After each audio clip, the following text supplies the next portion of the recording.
Magandang araw, everyone. Well, I'm sure marami na tayong naririnig, nakikita, nababalitaan.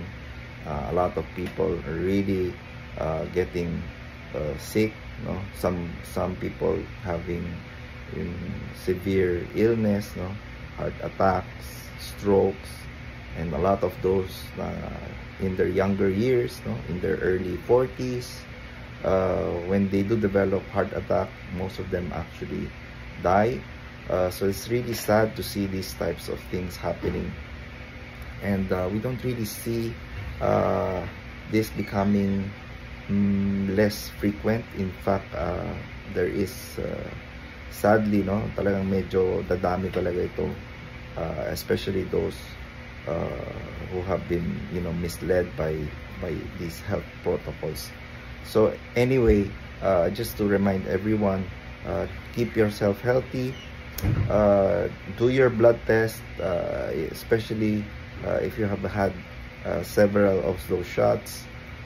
Make sure you check your HSCRP, the dimer, ferritin, because these are important, especially to avoid people developing strokes or heart attacks, no? Ganun din sa mga bata, no? I think even the younger generation, yung mga those who have been, given the shots when they were in their early teens, no? So that we're now like 4 years now, so mga 3 years from the start of that. So make sure that even these kids have to have their blood check, and most of the time, those who have been affected really will have high levels of one of these tests, which is your HSCRP, dimer, ferritin. A lot of kids, no, ngayon, magugulat ka in the ICU, a lot of kids developing yung multi-organ inflammatory reactions, no, or tinatawag na nilang MICS, no. Meron din yung iba developing myocarditis, endocarditis, pericarditis. Really sad to see these kids, no, and eventually they actually pass away because grabe talaga yung effect sa body. The kids do not recover because of course all the organs starts failing one by one until all of them talagang wala na. So it's really hard, especially I'm sure for the parents, to see their kids in the hospital, especially when your kids die before you. I think that's really very very painful for parents and for the grandparents. Really, it's really hard. So I really recommend you to do your checks, number one. Number two, make sure you take your supplements. Number one always would be your vitamin D. We've shown that vitamin D helps you in all types of disease, sickness.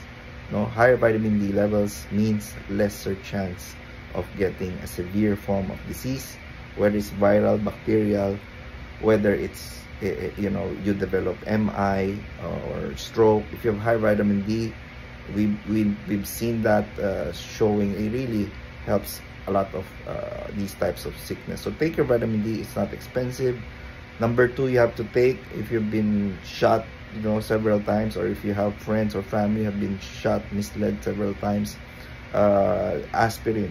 Kung allergic sa aspirin, we have anti-inflammatory enzymes. We have nattokinase, serrapeptase. These are excellent supplements to fight off inflammation, to fight off EC or blood coagulability, tawag nating high o malapot ang dugo, madaling bumara sa ugat. So you can take your aspirin. Kung allergic ka sa aspirin, then you can take your serrapeptase, nattokinase.